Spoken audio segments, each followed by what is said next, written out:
राधे राधे सभी को। आज हम आपको बहुत प्यारी कहानी सुनाएंगे और सुनकर आपको बड़ा ही आनंद आएगा। चलिए वृंदावन से हम चलते हैं गुजरात के जूनागढ़ शहर। गुजरात के जूनागढ़ शहर में नरसिंह भगत नाम के एक ब्राह्मण रहते थे। वो भगवान कृष्ण के बहुत बड़े भक्त थे। हर समय कृष्ण नाम के पद गाते और उन्होंने गुजराती भाषाओं में बहुत सारी कविताएं, काव्य, छंद, भजन लिखे हैं। एक बार की बात है कि बहुत सारे संत, साधु संत यात्रा पर जा रहे थे। तो यात्रा करते करते जूनागढ़ शहर में आए और उन्होंने सोचा हमारे पास ये पैसे हैं, अगर इन्हें हम लेके चलेंगे तो कोई लूट लेगा, तो हम यहाँ के किसी साहूकार को ये पैसे दे देते हैं और कौड़ियाँ लिखवा लेते हैं। कौड़ियाँ क्या होती थी? जैसे आज के ज़माने में जो फ़ोन पे, पेटीएम ये वगैरह होते हैं, उसी प्रकार पुराने ज़माने में अगर कहीं पैसा लेके जाते थे, चोर डकैत लूट लेते थे। इससे बचने के लिए वो उस नगर के सेठ को पैसा देते और उस पे कागज़ पे लिखवा लेते कि मेरे पास इनके पैसे हैं और आप मेरे मित्र हैं, आप इनकी मदद कीजिए। इस प्रकार तो जब साधु संतों ने पूछे जूनागढ़, तो ये पूछा यहाँ पे कोई सेठ है?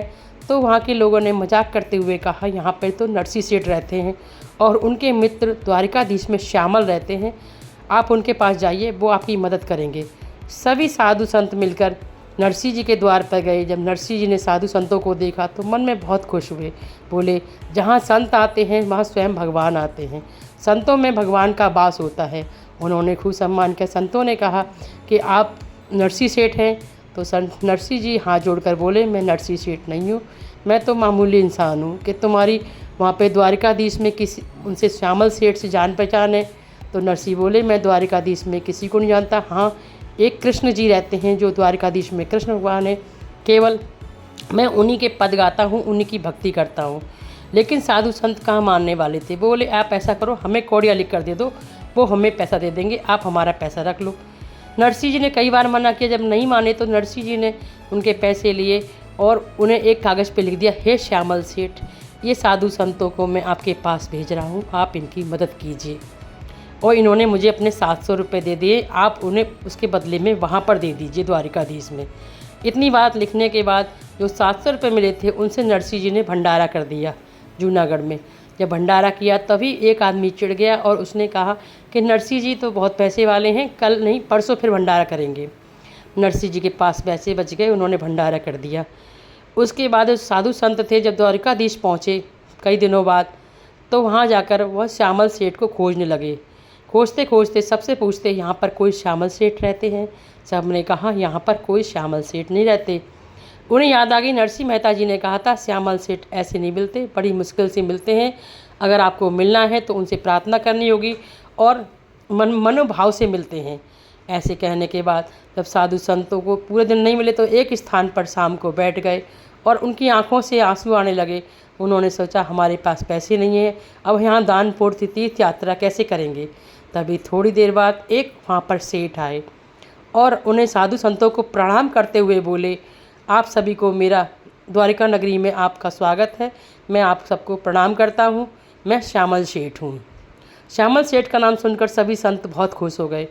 तो उन्होंने कहा, बोले अरे मुझसे गलती हो गई, मैं जो काम में व्यस्त हो गया इसलिए मैं आपसे मिल नहीं पाया, शायद आपको नरसिंह जी ने भेजा है। ये सुनकर साधु संत बहुत खुश हुए। फिर नरसिंह जी का लिखा हुआ वो कौड़िया उन्होंने श्यामल सेठ के हाथ में थमाया।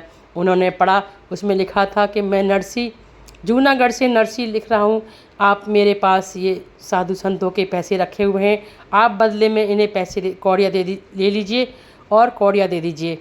ऐसे वो पर्चा पढ़ने के बाद उन महाजन ने उन सबको उनके पैसे 700 रुपये दे दिए। साधु संत बड़े प्रसन्न हो गए। उसके बाद उन महाजन ने एक खत लिखकर साधु संतों को दिया और कहा जब तुम जूनागढ़ वापस जाओ तो नरसिंह जी को ये खत दे देना, वो अपना कौड़िया दे देना। ये कहकर वो महाजन वहाँ से चले गए।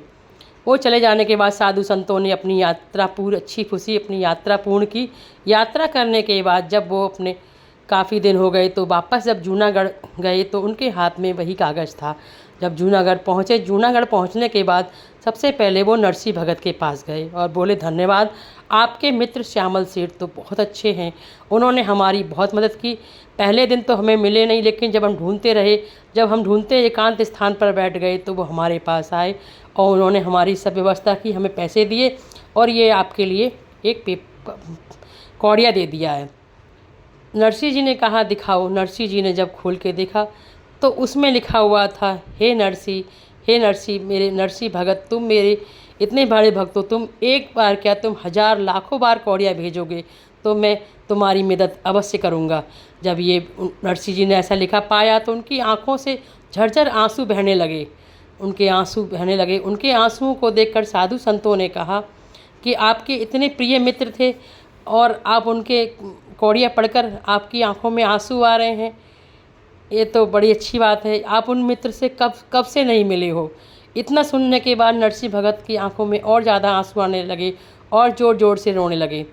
तो संतों ने कहा, बताइए नरसिंह सेठ, क्या बात है, आप इतने दुखी, आंखों में आंसू भर के ऐसे कैसे व्याकुल हो रहे हैं, हमारी कुछ समझ में नहीं आ रहा, इस कौड़िया में ऐसा क्या लिखा है। नरसिंह भगत ने कहा, हे संतजन, महात्मा जन, आप तो बड़े भाग्यशाली हैं, क्योंकि मेरा तो इस जूनागढ़ के बाहर का, जूनागढ़ के अंदर भी कोई मित्र नहीं है। जब आपने मुझसे ज़्यादा कहा था तो हाँ, द्वारिकाधीश में जो भगवान कृष्ण हैं, मैं उनको अपना मित्र, सब कुछ अपना ईश्वर, आराध्य सब कुछ मानता हूँ। मैंने उन्हीं के नाम से आपको कौड़िया लिख कर भेजी थी, उन्हीं के भरोसे भेजी थी, तो साक्षात वो आपके पास स्वयं आए, आपको दर्शन दिए और मैं उनके दर्शन नहीं कर पाया। तो वो संत बोले कि बताइए, आपने हमें, आप इतने महान हैं कि आपके द्वारा लिखी कौड़िया से हमें साक्षात द्वारकाधीश के दर्शन हुए, लेकिन हम पैसे के मोह माया के चक्कर में द्वारकाधीश को पहचान नहीं पाए और आज फिर कौड़िया के द्वारा फिर उन्होंने हमें आपके दर्शन कराए। जो भगवान के दर्शन करता है, जो भगवान के भक्त के दर्शन करता है, वो एक समान ही होता है। ऐसे कहकर वो साधु संत बहुत ही व्याकुल हुए, बोले, बताइए, हमारे सामने साक्षात द्वारकाधीश खड़े थे और हम पैसे और कौड़िया के मोह माया में फंसे हुए थे।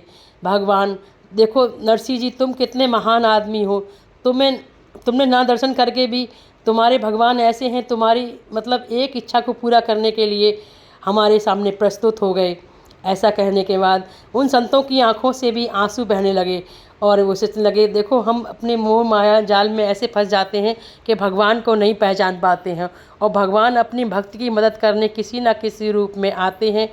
ऐसा कहने के बाद उन साधु संतों ने कहा, आज से हम सब मोह माया त्याग देंगे और द्वारिकाधीश की भक्ति में लग जाएंगे। उसके बाद वो साधु संत की सभी मंडली पैसा, मोह माया, कौड़िया सब त्याग कर श्री द्वारिकाधीश की भक्ति में लग गए और नरसिंह भगत के साथ साथ उनका भी यश चारों तरफ फैलने लगा और इस तरह नरसिंह भगत भगवान कृष्ण के बहुत बढ़िया भक्त हुए।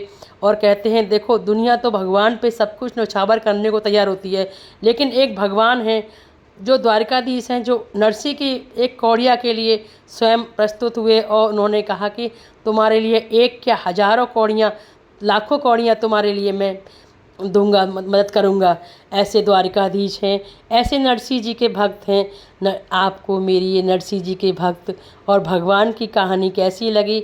अगर पसंद आई हो तो प्लीज़ मेरे चैनल को सब्सक्राइब कीजिए। सब्सक्राइब कर लिया है तो थैंक यू, नहीं किया है तो कर लीजिए। ऐसी प्यारी प्यारी कहानियाँ आपको सुनाती रहूँगी। सब्सक्राइब कीजिए, लाइक कीजिए, शेयर कीजिए। धन्यवाद। राधे राधे। बोलो द्वारिकाधीश भगवान की जय, नरसिंह जैसे भक्त की जय।